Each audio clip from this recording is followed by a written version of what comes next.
Hello అండి అందరికీ. ఇది నవరాత్రుల్లో 9వ రోజు. ఈరోజు పూజ బాగా జరిగింది.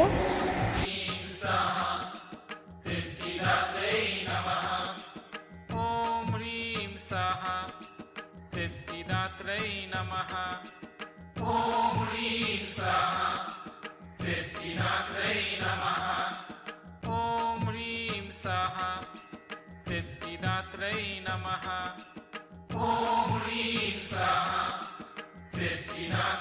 నమః.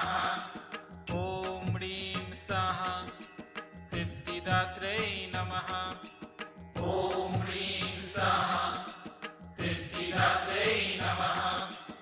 ఓం హ్రీం స్వాహా సిద్ధిదాత్రై నమః. ఓం హ్రీం స్వాహా. నేను రోజు పూలు ఈమె దగ్గర తీసుకుంటాను. Thank you for watching. Please like, share and subscribe చేసుకోవచ్చు కదా.